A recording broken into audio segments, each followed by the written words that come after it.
All right, let's get right into it. Today, we're going to talk about something fascinating: the internal architecture of communication. We're going to explore what's really going on inside our heads, the hidden structure that can either build connections or, well, put up some serious walls.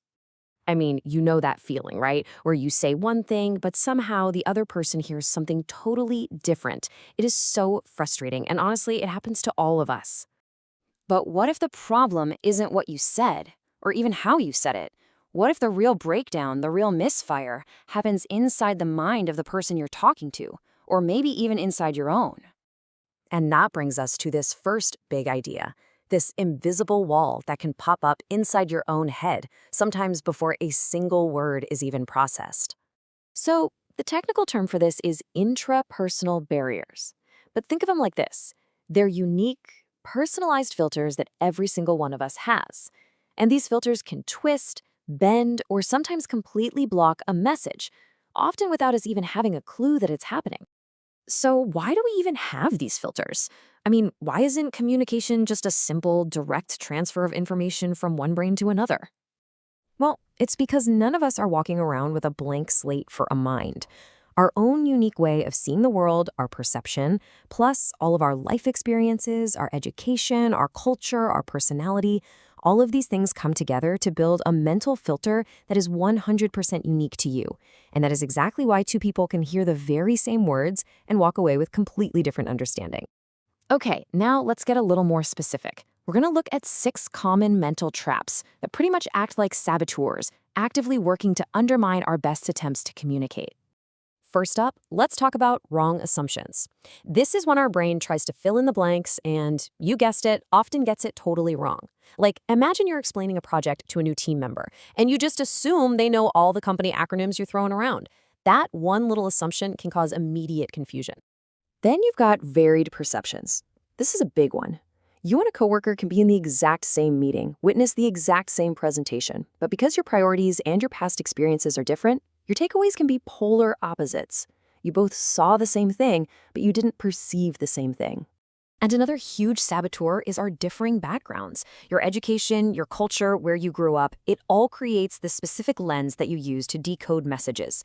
A simple thumbs up gesture is a great example. For many, it's a positive sign, right? But in some other cultures, it can be deeply offensive. Same gesture, totally different meaning. Okay, this next one is a classic mental trap: wrong inferences. This is that subtle but really dangerous jump we make from an objective fact to a subjective story we tell ourselves about it, often without even realizing we've made the leap.